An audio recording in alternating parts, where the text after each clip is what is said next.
Imagine getting arrested, and instead of explaining yourself, you just poke the bear and preach Jesus until an angry mob starts to riot. That's Acts 22. Join us as we talk about it. Welcome to the Morning Manna Podcast.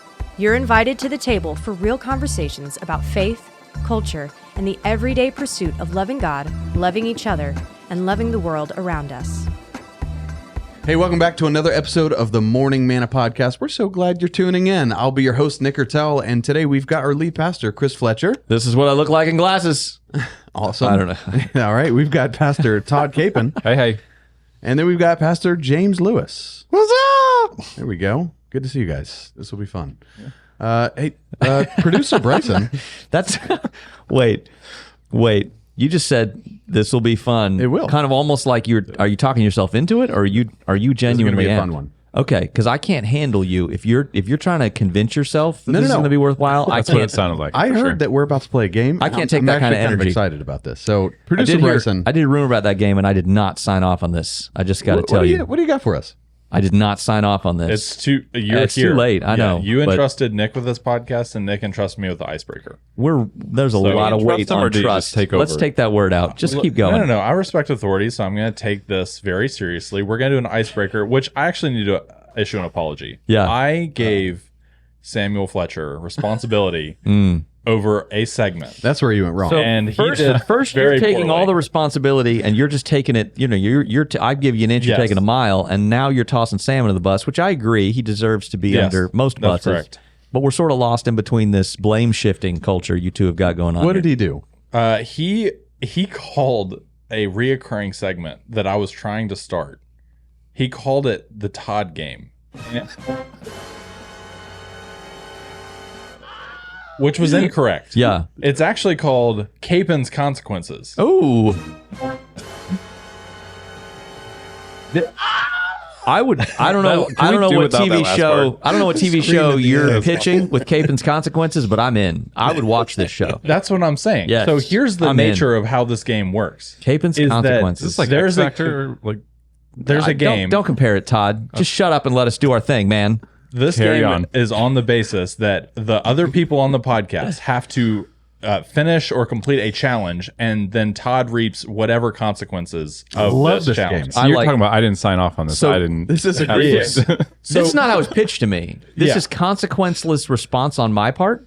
I am so in. That was originally how it was supposed to be, So but in. I did feel bad because we made Todd eat da bomb sauce last time. I remember that. Which was great. I wish I could have seen that live. I didn't. It was good. It was everything you saw in post. So it was just as good. painful. So I decided, okay, this week we're still going to do Capen's Consequences, but I want to give a little bit more opportunity to where Todd's consequences, if he loses essentially, then he has to wear a Dallas Cowboys jersey for the rest of this episode. I like this. Good. But if he wins, quote unquote wins, again, he has nothing to do with the game. Yeah, that's if he wins, that's not how games work. To be by the way, clear, but just fair saying. viewer, Nick Ertel, Cowboys fan. James Lewis, Cowboys fan. Chris Fletcher, lifelong Cowboys fan. correct. It's 3-1. Well, Right. I was a Cowboys fan before I was Baltimore. Okay. Yeah, he's a Baltimore is in protest of Jerry Jones. Yeah, Yeah. he's rooted. He's rooted in the Cowboys. Yeah. He's just seeing other people right now. You know what I mean? He's talking. Yeah, he's just out. He's on football dating apps. Yeah. Courting other okay. teams Yeah. right now. He's just All right. taking some space. And Todd, your team. Who's your team? So my main one is the Chiefs, and I have to say Main one. Main yeah. one. So you had one. Here's the thing. So I married into Chiefs fan family. So it's your wife's fault. It's my wife's fault. Absolutely. But so my side of the family have all been Packers fans. My uncle has. Next. Stop. Excuse you. Disgusting. Stop. Excuse you all. Aren't you from the area? All I gotta say, you're from It was a catch. Missouri, aren't you? I'm from Missouri. Same diff. Same dip. But That's in the ballpark of Kansas City more than Milwaukee. No. So my extended family, my uncle's had season tickets since before I was born. So he has his own parking spot down from To the Packers? Yeah. Is he an owner or what? Well, yeah.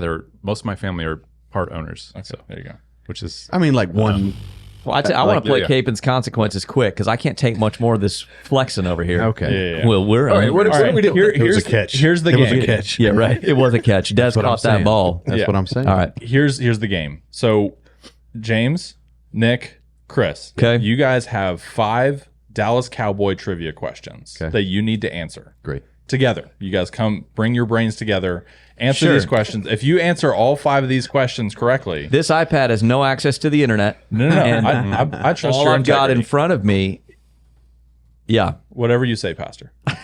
So I'll be watching it. Don't you worry. guys are going to answer this question. If you get all 5 correct, then Todd has to wear a Dallas Cowboys jersey for the rest of this episode. We can we have to collectively. get all 5 of them. All 5. We three 100%. have to 100% get it correct, but we can use each other. the greatest brain I've ever met. Yep. And I'm Nick here. And Nick here, Nick and me. So okay, I like correct. I like our odds. Yep. And if you guys get What if we even, lose? then there's actually, look behind you, Nick. There are Kansas City Chiefs merchandise. There's a jersey for Chris and then 2 hats for Nick. These are Have you read the These Torah? are very used. I have. Have you read the Torah? Those are not very used at all. When the Lord one has a told sticker on it. the Levitical priests, you're going to serve in the Holy of Holies. Yeah. He said that right up next to your skin, you can't, like, you got to wear special underwear because we can't get defiled here. Right.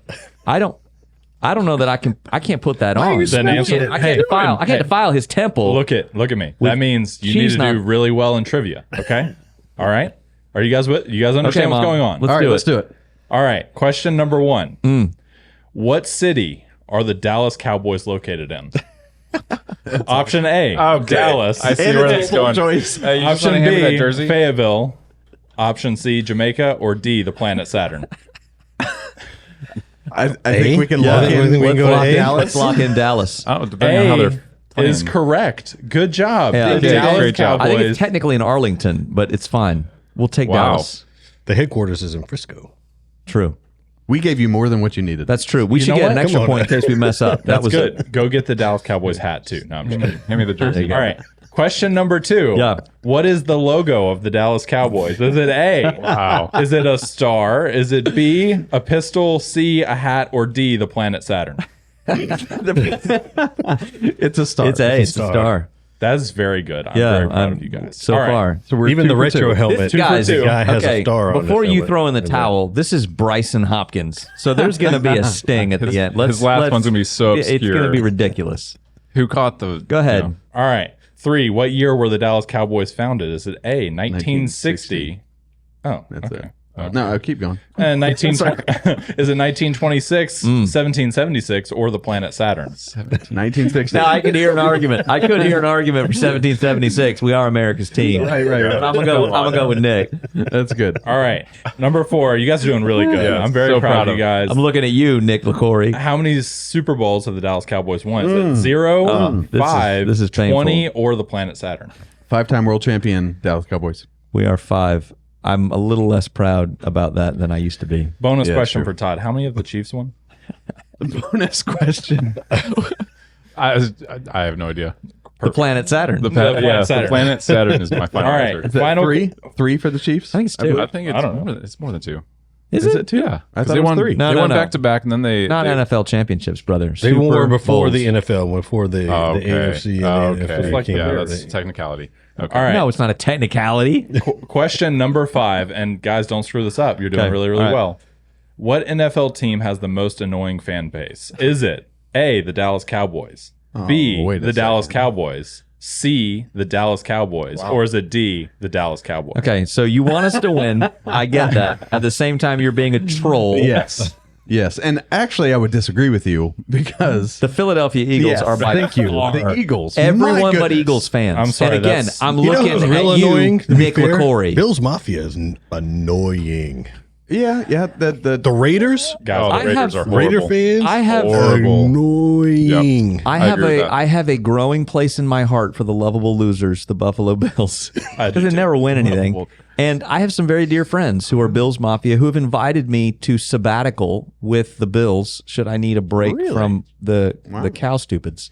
But anyway, Yeah, but you can't sabbatical with someone who Cowboys. Like, they were like, final answer. we're going to Final bring back answer is the Bill Lombardi. It was like Cowboys. it was never there. Nope. Congratulations, you guys won this week's episode. Wow. That was so hard. Capen's Man. Consequences. So, Todd, congratulations. You get to Oh, run. this is my jersey. Tony Romo. This is a game time Is it a jersey. This is blanket? actually a really nice jersey. I was in the Hey, you should stadium be the honored. night he started for the first time. I was there. in His first start in Carolina. In Carolina.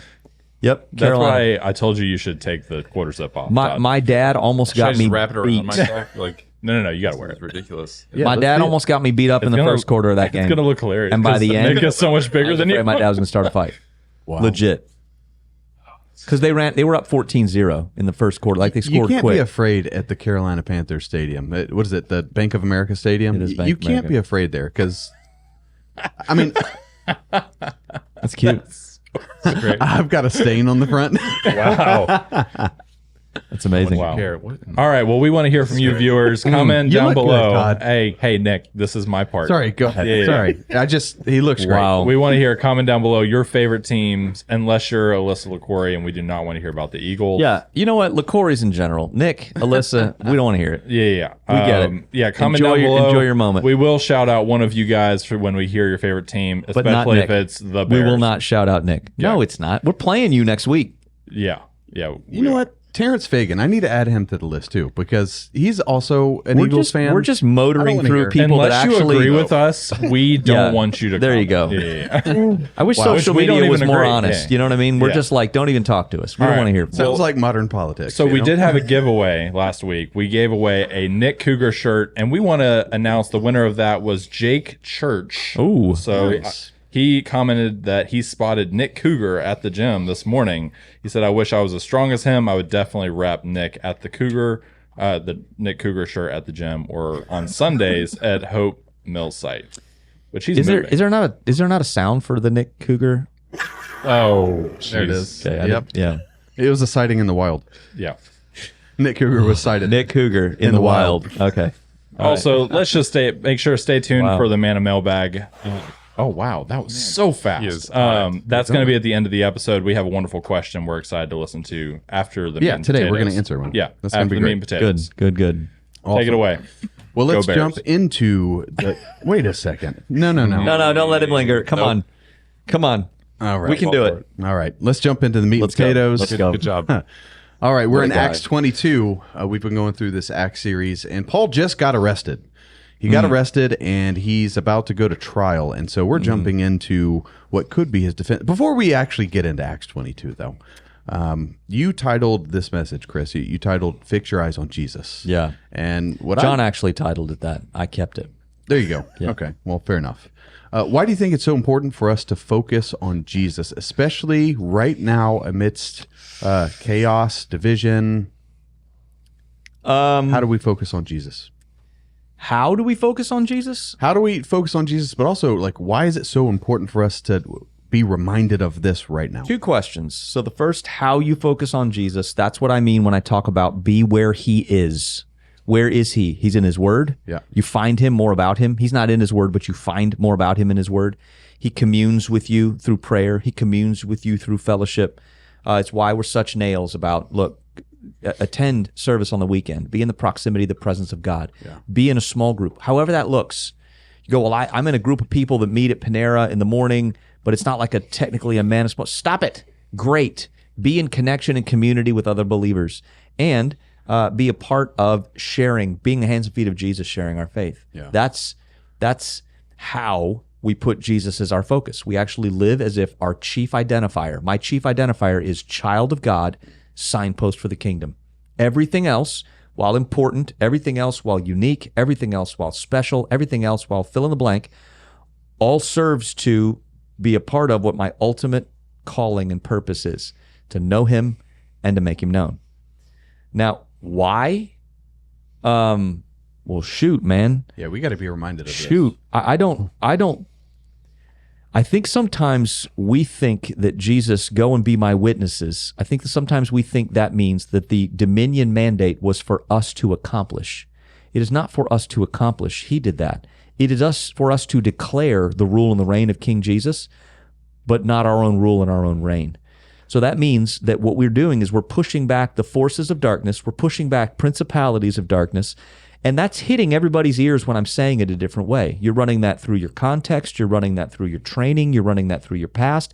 And none of that is bad. I'm not here to tell you that you need to unhinge yourself from whatever's back there and then just lay it all aside and turn into this like mini robot or whatever.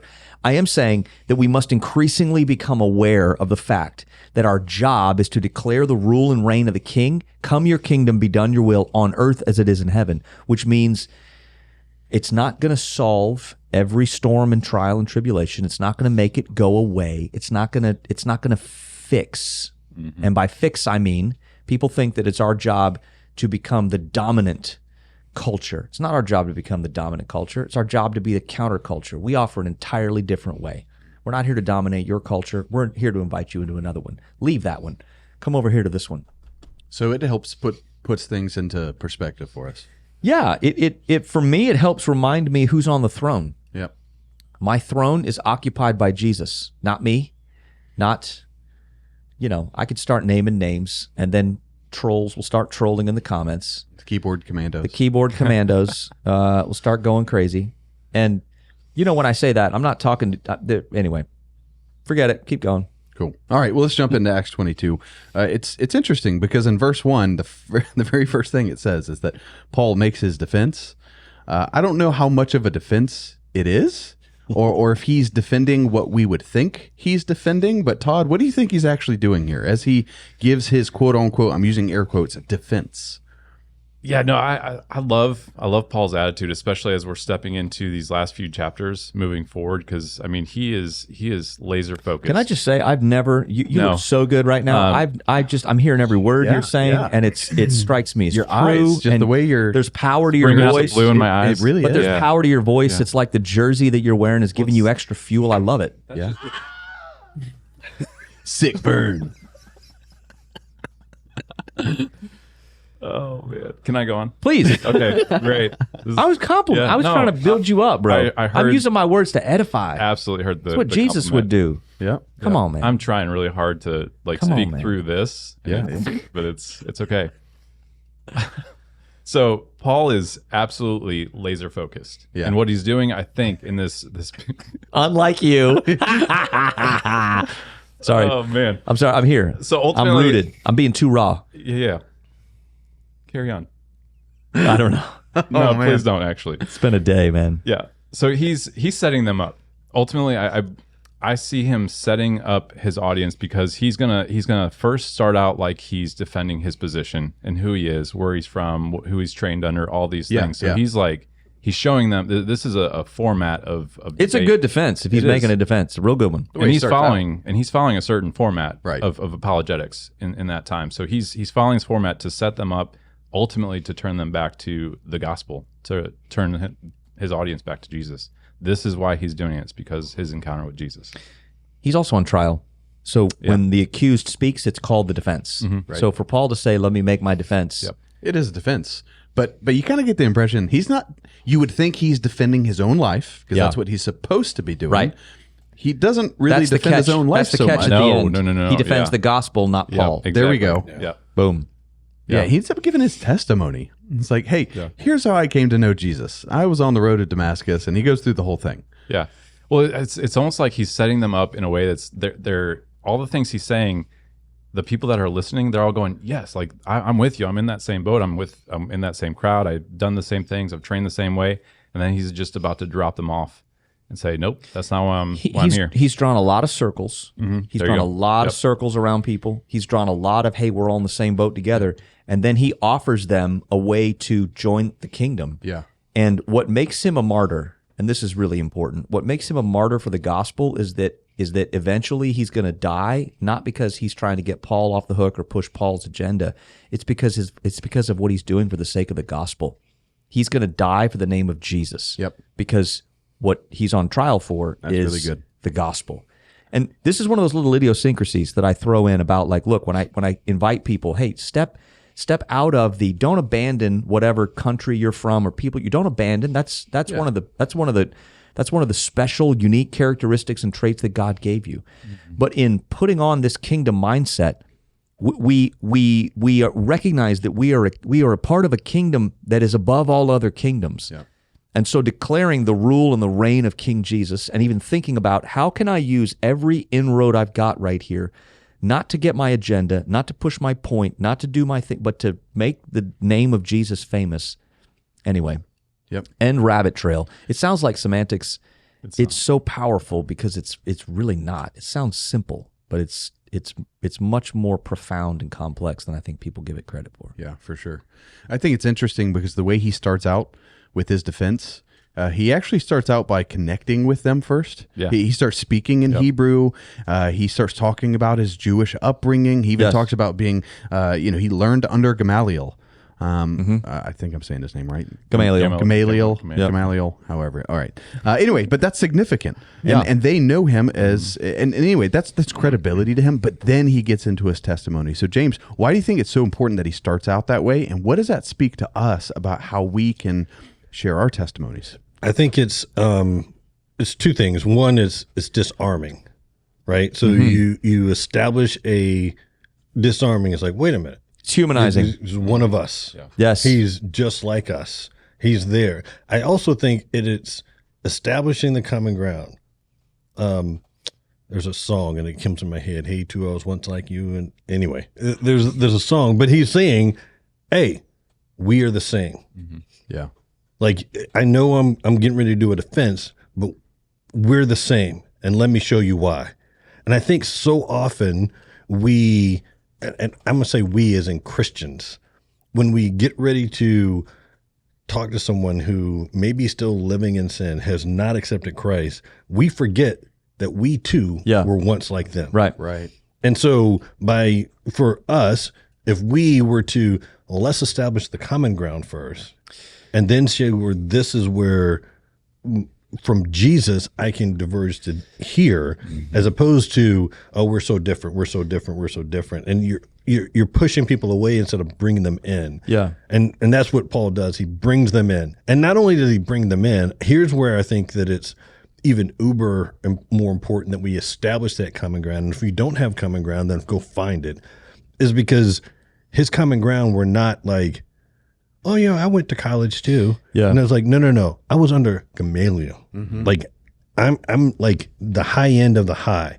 So everything that you're saying, I was there doing it. Yep. And then not only from an education perspective, but even when he was like talking about how he treated the way before he had the conversion in Damascus, he's like, and I was as zealous as you are. Right. Persecuting Christians. Maybe more. My hands are dirty. Right. And so he's like, I did it. I was there with you. And so it's not like, oh, shame on you for being there. It's like, I get it. I know. I was there. He's going to write in Romans, and he's going to talk about, I do the thing I don't want to do. I think what's powerful about Paul and Paul's recognition of his sin is Paul recognizes that pre-conversion and post-conversion, sin remains just as odious. I think sometimes we think that pre-conversion sin's the real odious stuff, and then once we get converted, it becomes grace-covered marshmallow sin. So now the sin that I'm doing doesn't actually feed the evil in the world. No, it still does, friends. That's a good word. Wow, that's great. What we're after here is establishing the rule and reign of King Jesus in my life and in everyone's lives.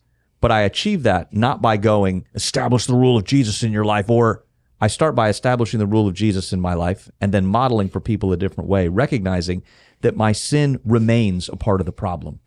I become a part of the solution, not in that I'm perfect. I become a part of the solution in that I now commune with and am indwelt by the solution. Why do you think we want to point out those other sins and other people more than focusing on ourselves? I genuinely believe that people think, and this is what's heartbreaking about this whole thing, I genuinely believe that people actually, I don't think people got up this morning and thought, there are a few people, maybe, who got up this morning and thought, how can I ruin other people's lives?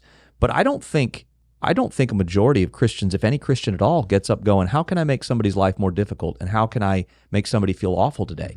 I think sourced from the right drive and desire, zealous for the ways of God, zealous for righteousness. We're all going about it accidentally, leading with ourselves and not with Him, which is kind of heartbreaking when you think about it, because what you end up having is people who are inadvertently taking the power of what the Holy Spirit's trying to do and almost resisting it a little bit. No. Don't you stay there, God. Let me step in here first. I'll handle some of your rage. The zeal of me will accomplish this. Wait a minute, God, I got it. I'll step over here and make sure that they know how you feel about them. Make sure they know how you feel about their sin. I got it. And then once they're good and sorry about it, then I'll step back and let you in there.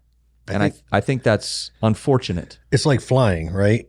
So many, this was a very popular saying in the 70s Did you and fly? 80s. I did fly. What'd you fly?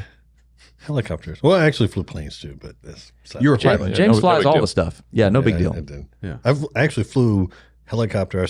Not helicopter, a Cessna down the Hudson as part of one of my flight labs while the Twin Towers were still there. He is legitimately one of the most interesting people on the planet. It's was pretty crazy. Whatever you've done, James I love how has he done just it. like casually throws it out Yeah. too. When I fly, That's right. So anyway, but flight as analogy. a flying, Well, I right? walked on So the many moon. times you have the PIC, the pilot in charge, and then you have a co-pilot. yeah.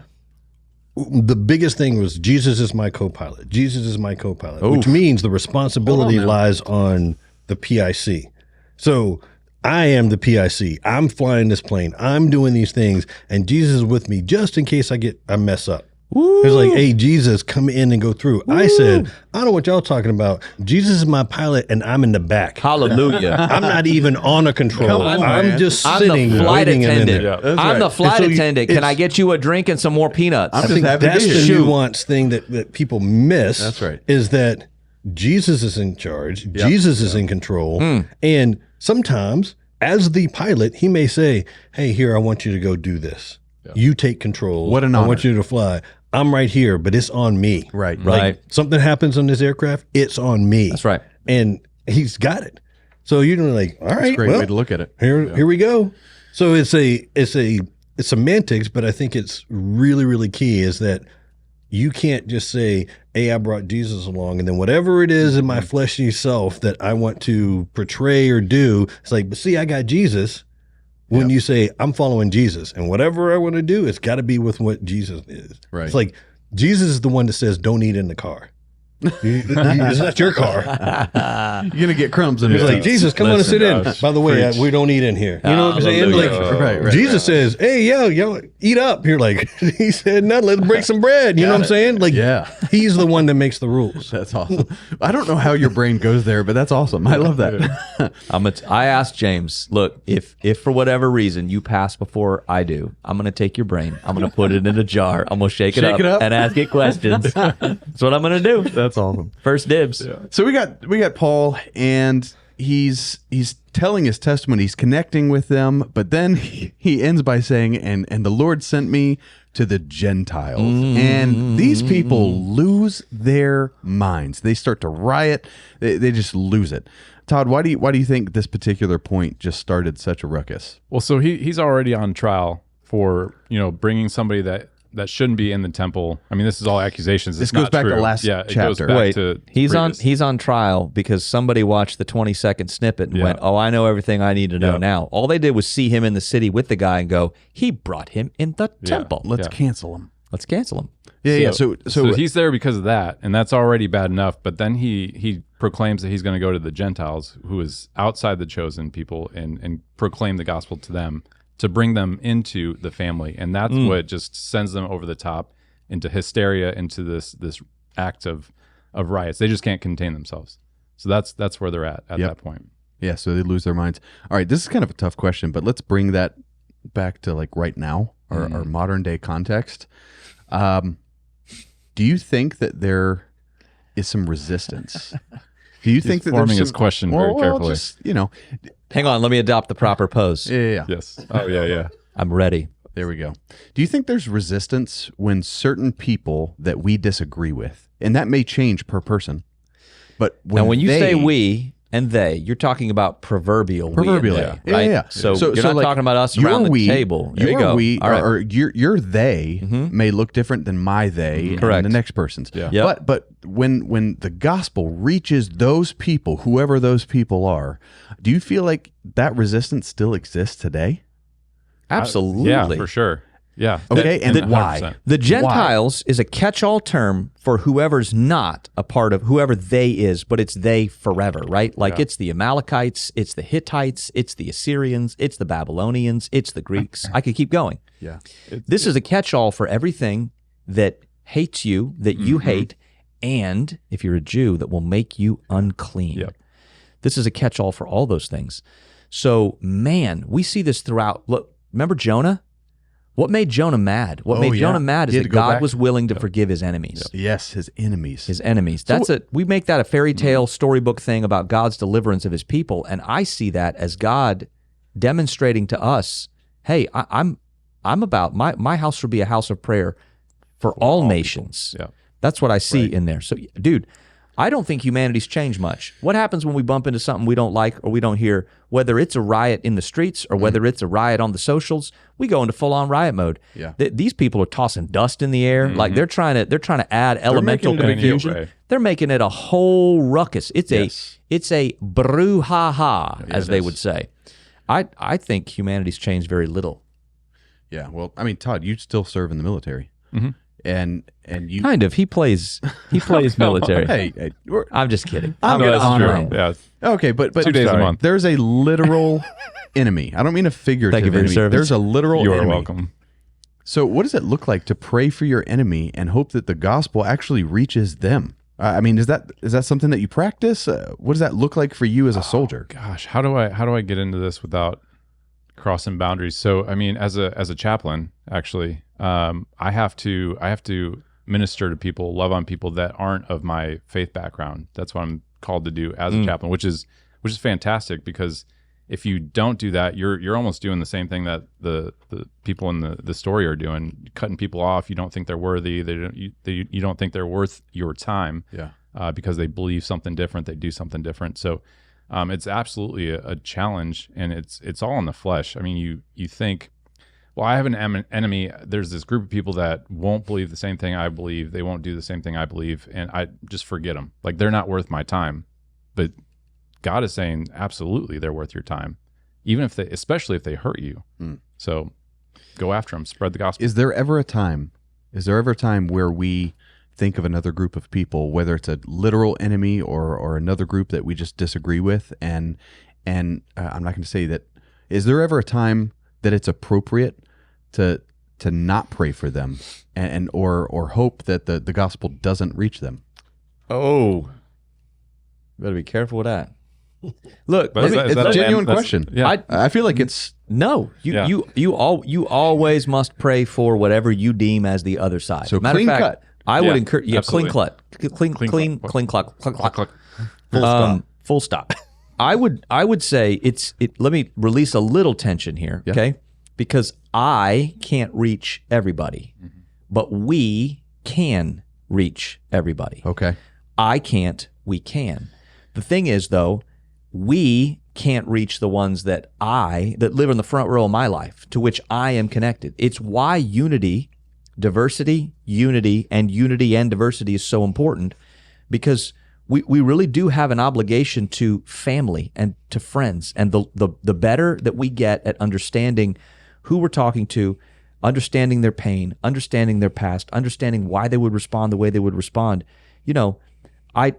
I really try to challenge myself not to get riled up unless someone is actually defaming and defacing Jesus. Like, in other words, actually attempting to blaspheme the name of my Savior. And then, even then, I'm not going to get nasty, but you might find me push back a little bit more. But otherwise, I mean, probably not those of you that watch this show, but a few of you that watch this show, said some awful things to me and have heard not a thing back.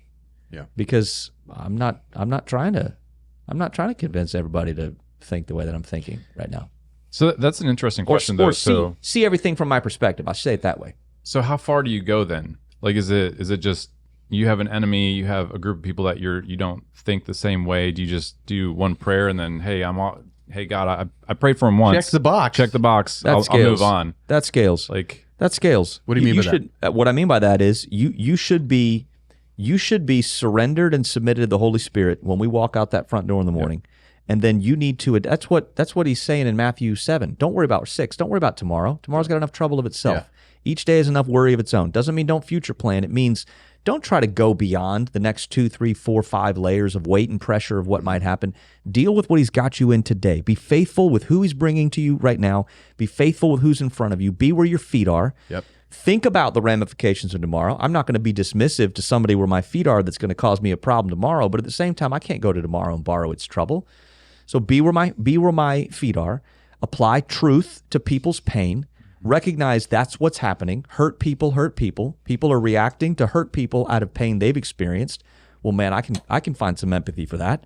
You've been hurt. I've been hurt. I could probably be empathetic to some hurting people. Yeah. And carry on.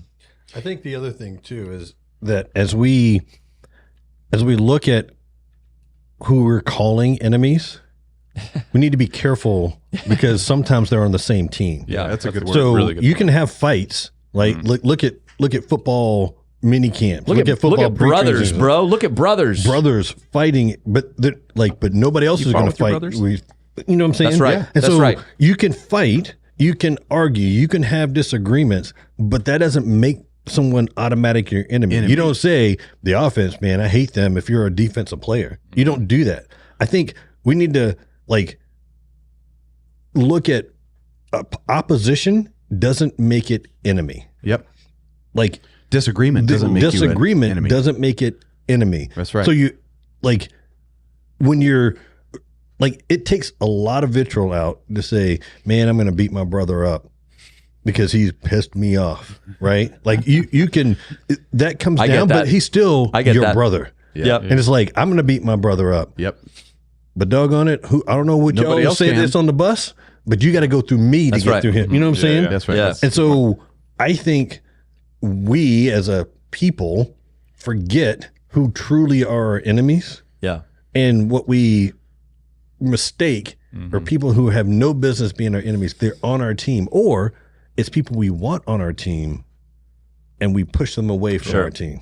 We could from the other side of things, we could be better with our mouths and what we say. We could set a better example, and I'm speaking to myself, I'm speaking to us, at the same time I'm speaking to us. We could do a better job of validating and of recognizing and of building up more with our words, so that way when our criticism or our keeping in check or our all sorts of things like that, it's a lot easier to hear those in the midst of a really positive environment. Correction stands out and doesn't have to be quite so divisive. In a really divisive environment, you got to ratchet up the anger, you got to ratchet up the outrage, you got to ratchet up the, we see it all the time in here. They're they're ratcheting up the outrage to get a point. They're trying to make a point. The Jews are trying to get people's attention by going, Paul's preaching someone other than Caesar is Lord. They don't want Caesar to be Lord. They're just trying to win an argument. In the midst of a more positive environment, and that starts with us. Like, we're the ones that have to decide, I'm going to unplug from this source, and I'm going to choose to plug in the joy of the Lord, peace, patience, kindness. I'm going to choose that. Now, that doesn't sell, and it's not going to get you more followers. Who cares? Yeah. So there's a marriage principle that you made me think of. So when a married couple is forced with a situation, they got some trial or whatever they're going through, it's more important to attack the problem than the other person. Right. So in this whole situation, what we're preaching is sin is the problem. So why not attack the sin in our lives versus each other? And if I attack sin, first of all, in my life, like My you were life, saying, yeah. I'm going to start with my Me life. first, yeah. The me Yeah. monster. Man, that removes the Brian barrier. Regan on my mind. It does remove the barrier. At the same time, that's like, people go, well, I struggle with grace. So my immediate response is, well, go get some. Go receive some. Yeah. Go take a look at your life and recognize what our Heavenly Father puts up with. And He really does tolerate a whole bunch of my bad attitudes, a whole bunch of my whining. I call it prayer. And there's sometimes where I look back and go, I just whined to Him for 45 minutes. Nothing got accomplished. And you know what? He's a beautiful, amazing, incredible God who puts up with that. But let's call it what it is. If it's whining, He's tolerating it. He's putting up with it because He loves me, but it's not my best, and it's not my best use of this access I have with Him. So, man, daggum, it'd be a whole lot better if we looked at ourselves and said, I'm gonna take some of this criticism and turn it into fuel for me to go, doggone it, I'm going to live more closely to his word. I'm going to align more closely with this. I'm going to do a little bit more of this. I'm going to validate that in James. Because you know what? I'm going to tell you something. You've had one heck of a year. It has been a rough old tumble year. It's like the enemy's got an assignment against your family, against your kids. At the same time, there's so much. You have 3 men in college, all of whom are successful and are leaders and who are going to go on to be the hallmark of yours and Kristen's marriage. And this is I'm modeling for you what the Lord is speaking through me right now to this man right here, because you've had what looks like a down of a year, and you're setting foundation for all manner of legacy in the Lewis household and in your kids and in all sorts of stuff that's going to blossom. At the end, they're going to put on your headstone, Kingmaker, Man of God, and the Father of the Century. Because you've just walked through hell with your family and with your mom and all the stuff that's happened with you having to be anyway. Yeah, I think that one of the and it's been a very rough year, and I think this is where the mindset has to shift, right? So even before, I'm following God. I'm here because I'm following what God's call is in my life. And all of these things happen, and you the initial thing. And I think, it's the beauty. I don't think God, I don't believe the statement that God doesn't give you anything that you can't handle. I think he gives you a lot of things you can't handle so you can rely on him. Amen. And so in my previous and continued devotion and getting closer to God and all of those things, the first place that I turned when this year happened was hey, you know what? I don't really feel like it, but I got to worship God. And I don't care about people. I don't care about what anybody says. I'm really I'm short. So that means I need to pray even more into God, right? I need to lean into those things. I think sometimes when we're feeling some of those things internally, even when we go to pray, we pray God, tear them apart in them. We're I'm going to bring my wrath through you onto someone else. We pray in that way. And as opposed to, hey, God, I can't do this without you. I love you. I worship you. And, I can acknowledge all of the bad things and all of the stuff. Yeah. And it's man, when 2025 ends, I'm not going to have calendars left over from 2025. I'm burning them bad boys because that's over, right? That is how I feel, but God is still worthy. And so how much do we lean into God on a daily basis when things are going right will demonstrate when things are not going our way, how much we can rely on the person we're leaning on. That's good. I want to switch gears a little bit. So this week Do you drive a stick shift? Could you drive a stick shift? I can.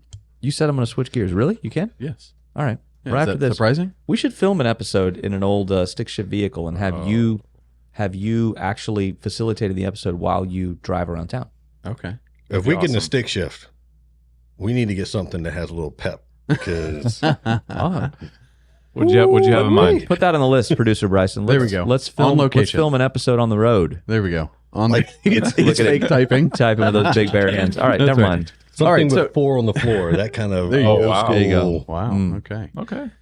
So in this week's message, Chris, you bring up the story of Jesus cleansing the temple, talking back to Mark 11, and even specifically when he says, "My house shall be called a house of prayer for all of the nations." All of the nations. So kind of a two-part question. One, what's the major point of that story? And two, why are you tying it into this message? What does it have to do with Acts 22? Yeah, I tie it into the message because I see the same reaction to Jesus that I see with Paul. They both groups flip their lids when they hear this is not just for you. This is for the people that you consider your enemy. But what Jesus is doing when he says that is he says house of prayer. He's quoting from Isaiah and Jeremiah. And both of those passages, a rabbi, when he quotes a bit of a passage, invokes the whole passage. Both of those passages are about justice and deliverance for Gentiles as well as the Jews. So essentially, what Jesus is doing in that moment is not correcting them for buying and selling goods. The law actually has provision. If you can't afford or if you need to buy a sacrifice, go buy it at the temple. That's not the problem. The problem is that where they've set up, they are denying the Gentiles an opportunity. They're going, you know what, the Gentiles, they don't need to come in here and worship you anyway. We're going to set up our buying and selling, not in the buying and selling portion. Yeah. We're going to go into the court of the Gentiles. Yep. We're going to disrupt the women's prayer. We're going to disrupt the Gentile prayer because it's not that big of a deal. And he shows up and says, gentlemen, you've completely missed the plot. I said my house shall be a house of prayer for all nations. You've turned it into a den of robbers, not because you're robbing money, because you're robbing access to my presence. That's really good. And you're going to move up out the way. Yep. That's why he tosses the tables over. Has nothing to do with the money. Has nothing to do with the exchange of goods. We can't sell T-shirts in church. Jesus flipped over the table. That's not what he's doing. We get that wrong a lot. You cannot deny people my presence because I came here for people to bring them back to I came to fix the problem. For who? All of y'all. Okay, well, this seems to be a sticking point often. I was going to say for the Jews, but really I could say for all of humanity. We blame it on the Jews as if we don't know what it's like to go, you know what, Lord, I need more of your presence and your provision in my life, but while you're at it, would you please go smite the whoever we're fighting today? Yeah. And my terms. The problem is, it's not that actions don't have consequences.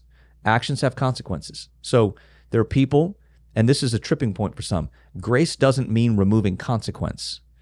Grace is demonstrating for people love and forgiveness. I can forgive you for something that you're still going to face consequences for. It does not mean consequenceless removal of what's going to happen to you.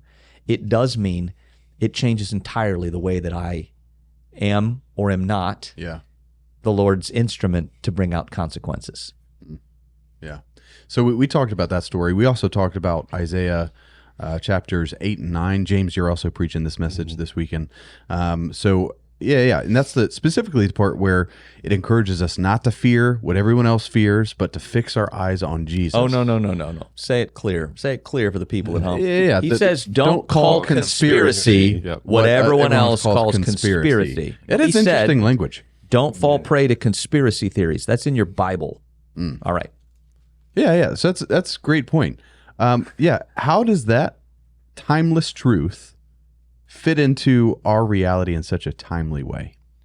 I think the biggest thing is, especially from a conspiracy perspective, we get wrapped up in what we call conspiracy, but really is just somebody running off at the mouth. No digging of facts, no go through and say, oh, this is what's going on and this is why. And we get caught up in it as opposed to looking for the Savior. And when we get caught up in those conspiracies, it starts to go, you. And again, it goes back to, who are you calling an enemy? Like in their space that they were in, like he's talking to them. Remember the kingdom, the Jewish kingdom had been separated. So there's a northern kingdom that's getting like annihilated. Right. And they're like, it's coming for you too. And they're like, but they. And so they're doing the pointing. They're doing that. And he's warning them, don't get caught up in the conspiracy theory. Don't get caught up in seeking the natural sources for your sanctification, for your deliverance, for your good. Whatever. Yeah, that's good. He's like, don't look for any of those. And then, because we go back and go to 9, we're like, because this person is coming and that's where we have to go through and do. And that's what we know now is Jesus. But he's like, there's somebody else that we can lay our hopes on. It's not on any of the things that are around you, not on those things. He names them, yes. When he gets into that famous passage, for unto us is born. Unto us a child is born. Yep. And so I think that, for us, it's like, all right, going back to the title of the message, fix your eyes on Jesus. Yeah. Because all this other stuff is ruinous. It's worldly, and we're otherworldly. We should be. So let's live like we're otherworldly and not get caught up in it. Yeah, I mean, Isaiah 8:13 says, "But the Lord of hosts, him you shall honor as holy. Let him be your fear, and let him be your dread. And he will become a sanctuary and a stone of offense and a rock of stumbling." Like a stone of offense. That's the tripping up point. The tripping up point is not what I have to say about today's societal this or tomorrow's societal that. It does have to do with my my king and declaring the lordship of King Jesus is a stumbling block and a rock of offense to the powers and principalities of darkness, and means I will be in hot water forever. So I just need to be ready to that. Incidentally, sorry, I'm interrupting you. It also says to both houses of Israel. I want you to remember the historical context of who Isaiah is prophesying to. Yeah. The kingdom is split, but they're both God's people. That's right. They are so divided, there is a northern and a southern kingdom. Come on, so man. people, this was not written about modern day America. Right. But you can take all, But you sure all could. form of prophetic, you can take all form of prophetic learning from what they're learning here. Yeah. Because this is to two houses that are split. There's another part of this passage that say they're going to eat from the right and eat from the left, and neither will be satisfied. Bruh. Wow. Bruh. Look, this is the type of stuff that, Yeah. Also, It was written to Israel, but ain't that new under the sun? it was That's what written, I'm saying. it was written to Israel. Unto us a child is born, to us a son is given, and the government shall be upon his shoulder, and his name shall be called Wonderful Counselor, Mighty God, Everlasting Father, Prince of Peace. Of the increase of his government and of peace, there will be no end. You have to divide by me, okay? I was going to school to be an attorney, to practice law, and to go for political office. You have to divide by what I stepped out of to what I stepped into. So obviously, always take with a grain of salt my background, who I am, the color of my skin. Of course, you have to divide by all those things. I get it. I have one way of thinking. It's the way that I was raised. I understand. But please hear from my perspective why I'm such a nail on the idea that the government, the kingdom I serve is his, because I stepped out of the pursuit of office because this is what God called me to. I'm not saying if he's called you to run for political office, do it. Yep. If he's called you to be a judge, do it. If he's called you to be an attorney, do it. But not because you are going to affect the change, because the gospel through you, wherever he's placed you, is the hope of the world. Sorry. I know I'm sort of like taking over your podcast here, but No, don't be. That's great. you look Finally, great. somebody You look stopped. great in that. Have I said you look great in that jersey? What's You the just next look question? Powerful Where and are you confident. going? You know, there was only one Your symbol. muscles are number one. There was only one symbol that the Lord used to when his son That's right. Jesus was born. That's right. There was one symbol That's up right. in the sky. There was a star in the sky. And you know what? That's just a beautiful star Isn't it? on It's your beautiful. jersey It's a right beautiful there. star. Oh, don't cover it up. Lord put a star in the sky. You can't cover it. What happens if I throw up on this? Is that You know what's funny? Oh, it already you has can you can stains. run this Baltimore Ravens play as long as you want, and deep down inside, there's still a star where your heart should be. Oh no, I'm a Cowboys fan for life. There you go. However, I'm not rooting for Jerry Jones's team. No, I'm. I'll root for the Cowboys. That's but right. I'm not rooting for Jerry Jones's Can we team. can we When he's trade? gone, Can we trade owners? Is it possible to trade? Can we vote an owner and general manager trade? Is anyone Let's do it. interested in an owner? Can we interest you? Legit, I had this thought. I'm like, you know what? The I think the mega lottery went up to like 1.8 billion. I was like, Ooh, the James. Cowboys are worth what? If I win that, I got half of a tenth of it. So if I can gather enough people, Get you I some can buy shares. the Cowboys. Let's go. From go. Jerry Jones. Let's go. And we will be back in our winning ways. Look, man. I'm a pastor, so I Cart make before the tens horse. of dollars. I will Tens I of will- dollars. Tens of tens. Listen. I've got a $20 bill with your name on it. I will be a co-owner with you, James.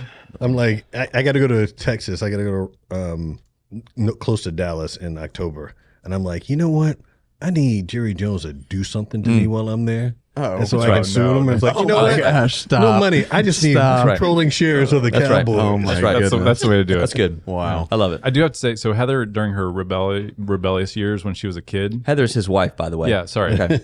So while her family was all Chiefs fans, Chefs. chefs, Yeah. she became a Cowboys fan. Wait, Heather did? There was a short period of time. Did you say her rebellious years? Yeah, She's she- yeah. insulting. She is Come on, so man. rebellious. No, she's a awesome. saint. She's Come on, crazy. dog. Oh, she's a crazy Saints fan now? awesome. No. No.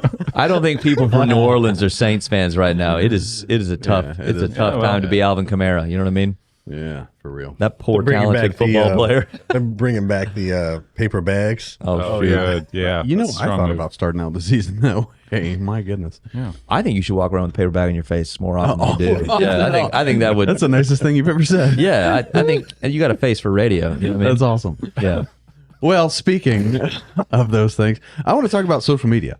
Have y'all been on social media recently? Genuinely, last week, have y'all like looked around social media? Nope. Nope. I have. So there's a team that runs my social media. I'm serious. If you inbox me on Instagram, I thought you said a teen. no, Like a team. T-E-N. A team. Yeah. There are people that Okay. do that Mm. because I recognize it's one of the ways that we inform and we Yeah, put yeah. stuff out there. But you're not on it. Mm-mm. Yeah. What about you guys? You're I on- am, You're a little but- bit on social media. Yeah. So I am on it. It's not a value. It's not a value judgment. I'm Yeah, not. yeah. No, I'm, I'm not just asking. I'm not judging. I'm on it, but I don't see the things that people see. Okay. You guard yourself. Well, kinda. Like I don't necessarily guard in this sense. There are places where I will block someone and unfollow people and do all those things when it's like, it's too much. I don't need to do that. Yeah. But I purposefully, because I understand how the algorithm works. There we go. I purposely See? will linger on a spot where it's like, oh, this is neutral and safe. I will linger here. I will like here. I will save here. Not that I'm ever going to see it again, because that informs the algorithms of what I'm going to see. It's going to be similar to that. And if I see someone starting to, go off and whatever, I scroll past as quickly as possible because that passing also dictates algorithms. And all the different platforms have different places and different ways that their algorithm, but they all work on those same principles. Well, I want to jump on that principle because I could totally get on a soapbox here, but social media algorithms shape. I just spit on the microphone. Well, you didn't have to tell us. Gotta get a new mic. Social media algorithms shape how we see the world. I mean, it's curated outrage. You're an echo chamber. in a world that has It can more be. in a world that has more access to information than ever before, your social search engine, all those things are increasingly designed, curated, and put together to keep you on that page longer, which is not inherently a negative thing. Like if you're looking at pictures of your niece and she lives in Seattle and you're like, man, she's graduating high school. What a cutie she grew up to be. Like, that's good. Yeah. Social media is fantastic to keep in touch with friends, to share information, to even bounce ideas off each other, Influence with real and people. to laugh. My son has the Instaface, and I think the algorithm thinks my son is an idiot because the videos that shows him are hilarious, but they are like they are stupid. But increasingly, your world is designed, it's curated, and it's sheltered. Okay. So I want to ask you, And that's a travesty when we have as much access to information as we do. how do we guard ourselves from allowing the social media algorithm to disciple us? And instead hold on to the Word of God. How do we? You how do we do start. that? You How start about by picking it reading up? it. You start by Wanna hold reading on it to it, every pick it day. up. Yeah. Here is I think the saddest thing that I observe. I know people who are more read in on 20 seconds of their algorithm, and they're better at spouting back to me all the 20-second clips of whoever they hate or disagree with. They're better at that than about telling me what's in here. They don't know what his voice sounds like. They don't know what he does or doesn't say about a thing. Don't be offended at me. I'm surprised how often when I talk about that passage from Isaiah 8, when I say some of the things I said from 9, and when I'm going to preach on 10, I'm a little surprised how many people have never Gloss heard over. that before. Yeah. Surprised. Yeah, I'm not surprised, but I'm not saying that. I'm only surprised because of the temperature of the outrage I see from the church. I'm surprised at how much outrage I see from the church, and I read this and go, where are you sourcing that feeling from? What are you seeing? I see a king who sits in victory. There you so go. what are you Come on. what are you worked up about? That's a great point because I think sometimes we read the Bible through the lens of our modern context instead of allowing our modern context to be shaped by our reading of the Bible. You also read it through your ologies. You read it through your ecclesiology. What's the church called to be? You read it through your soteriology. What does salvation mean, and what does it mean for you as a sinner or not still a sinner? You also read it through your eschatology. What has to happen in order for Jesus to return? Does the church have to dominate culture, Or does the church have to stand for the purity of the faith and let Jesus worry about that? There you go. That's huge. Yep. Because how you answer that question is going to dictate the rage you feel. Well, if they're blocking Jesus from returning by being the dominant culture, we got a problem. I don't read that in there. Right. Let me. I have an example. I think that of how we actually go about life these days. In high school, university, whatever, you have a book, and you do research to support and the book, right? But in order to have the correct worldview, you have to, or the correct understanding, you have to read the book. Yeah. What we've done is we've made the sources about everybody else talking about either the book or whatever the topic is that we're going through, that we have lost the ability to read all of those things, but make our own decision because we've actually read the words and know where things are there. Like, we can't. Here's a perfect example. I was a very bad reader. Terrible reader. And so in high school, especially, having to read, bazillion page books was not my forte. I was like, I'm not going to do it. He says. And so, as opposed to, Not exaggerated. like, you could go and say, oh, well, here's what the Cliff Note says. It says. Yep. So I would take all the time in reading it, but I would also go to the Wake Forest Library, go to the card catalog, and find where people have gotten their PhD dissertation about this particular book and go read it, because it's got more depth, it's got more nuance, it has all of these different things that come in. And so I would take them, translate it into the word that took me forever to read, and said, all right, I can quote them, but now I have a perspective of things that is larger. We as a nation, I think, because we have so much access to information, but the information is feeding us as opposed to us using it as a tool, like Chris talks about all the time, to gain more information. We just stick with the first thing we see. Yeah, you should, like, this is what it is, or We don't have that we're going discretion. through. you should get, And you we should have no get with people. discernment. You should get with people who see things the same way as you, only from a different perspective. You should get with people who see a different thing from you with a different perspective, different outcome, who don't even agree with you. And the more that you look for, so last week we ended the message by me saying, pray 2 prayers.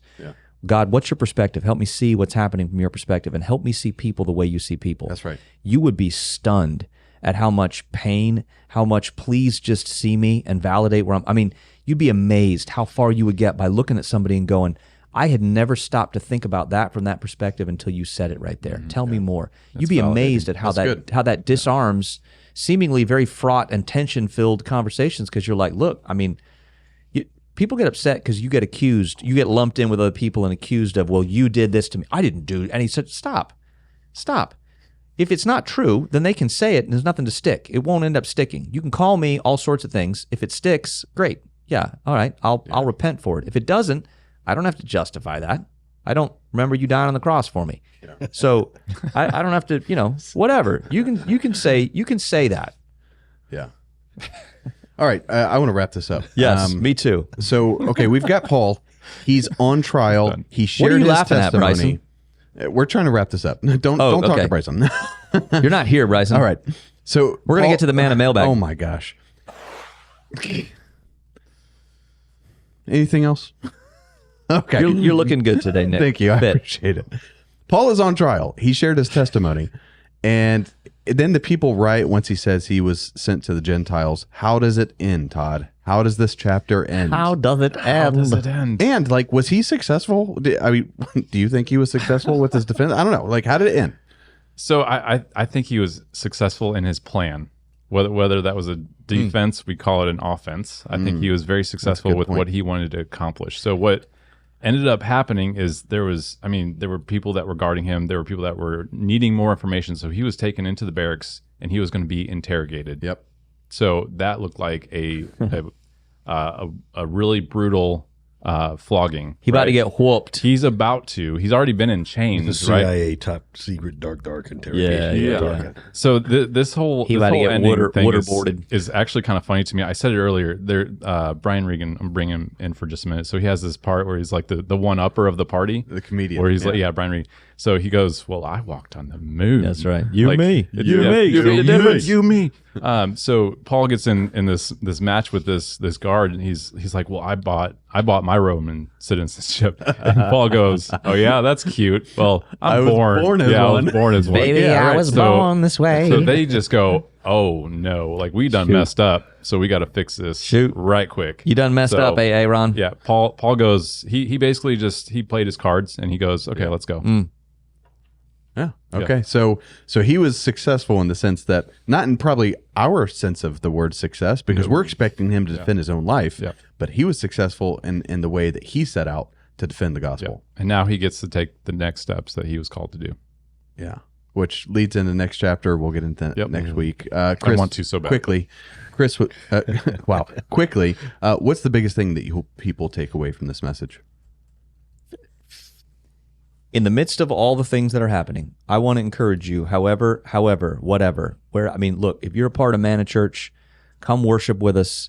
Come make Jesus your focus. If you belong to another congregation, go to your local church this weekend and lead. And by lead, I don't mean hop up on the stage and take control. I mean lead. Model for people the way. Fix your focus on Jesus.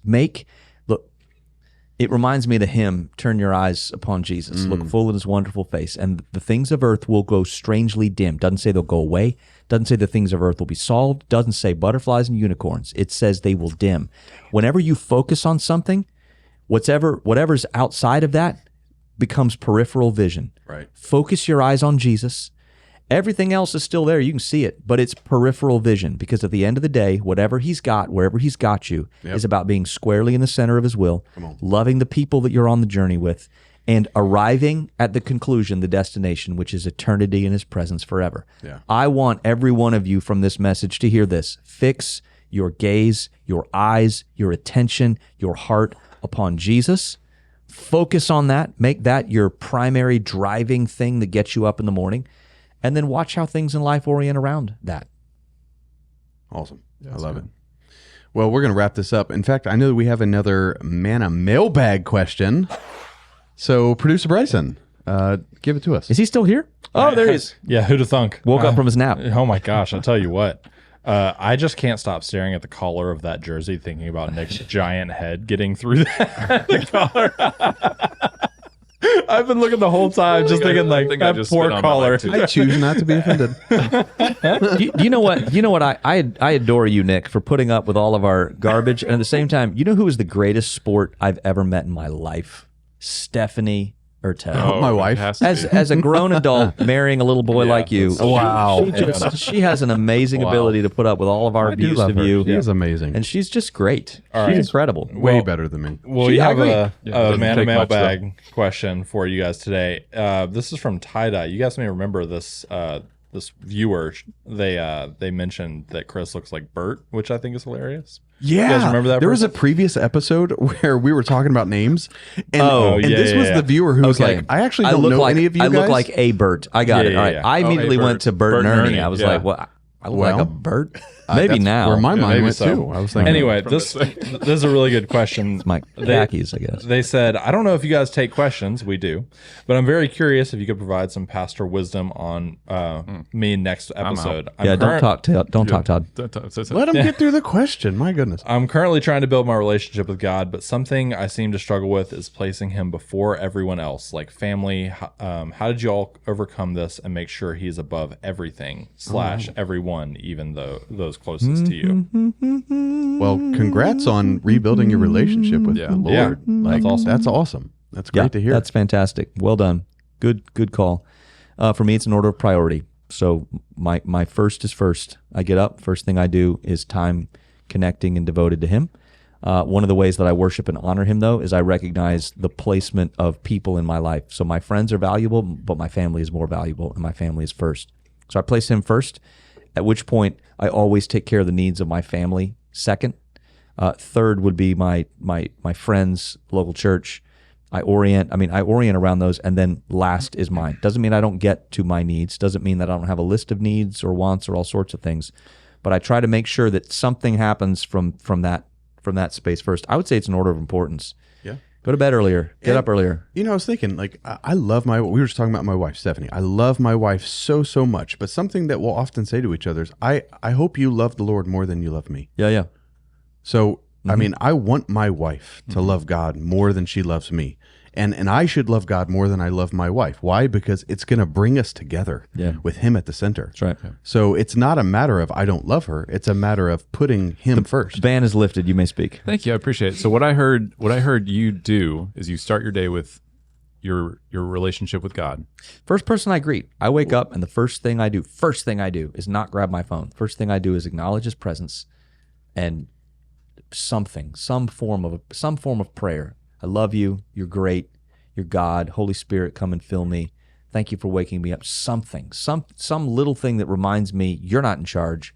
You're not the boss. Yes, your back hurts. Shut up.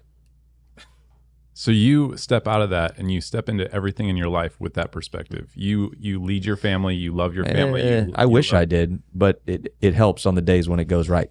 Yeah. I think another way of looking at it is the opposite direction, right?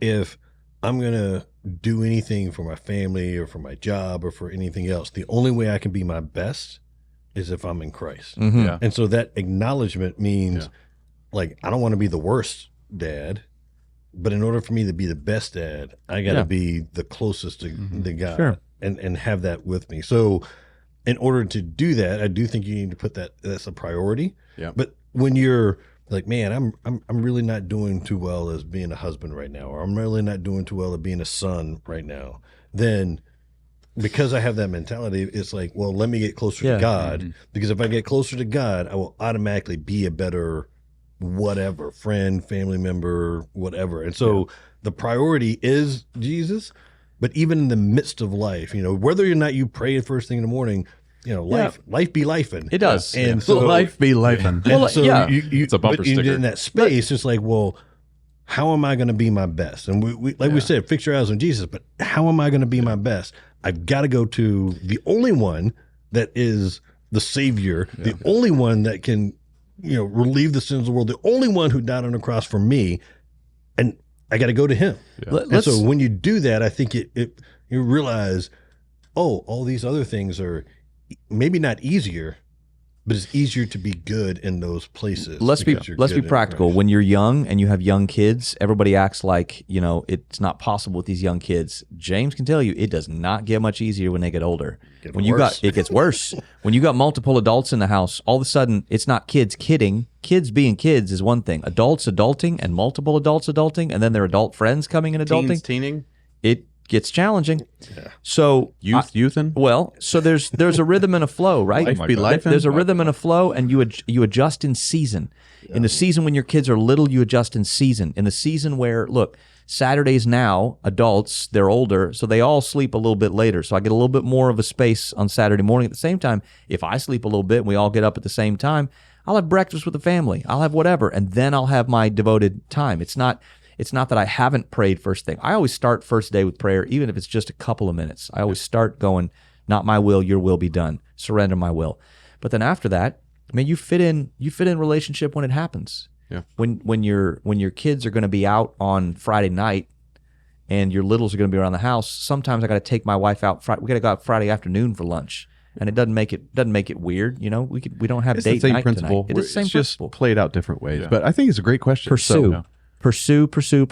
You pursue a human you want to have a closer relationship with, which means you think about them, you carve time out for them. It doesn't mean it's a religious thing that has to happen at this hour or not. It means you pursue. That's the way to think about it. I think you glorify God by how you interact with other people. So if you're concerned with how you get closer to God or how you value your relationship with God, you act that out, you live that out by your relationship with other people. Hurts my head, man. What are you laughing at? Chris took his headphones off. I He's like, did. I'm so done with this. I'm not done with it. There's like I don't know. There's like something in here got that's something on pushing there? on my All head. right. I don't know. Hey, thanks for submitting that question. That was a good question. If you have a question and you want to ask us, drop it in the comments down below. We'd love to hear your questions. Also, if you live in this area, we would like to invite you to one of our services. You can go to our website, manna.church, to see all of our service times and locations. We'd love to see you there. If you don't live here, you can always tune in online for Manna Church Online. We love you guys. We hope that you have a great week. And until next time, God bless. Check out our website, manna.church, to find ways you can get connected with our services, small groups, outreaches, and more.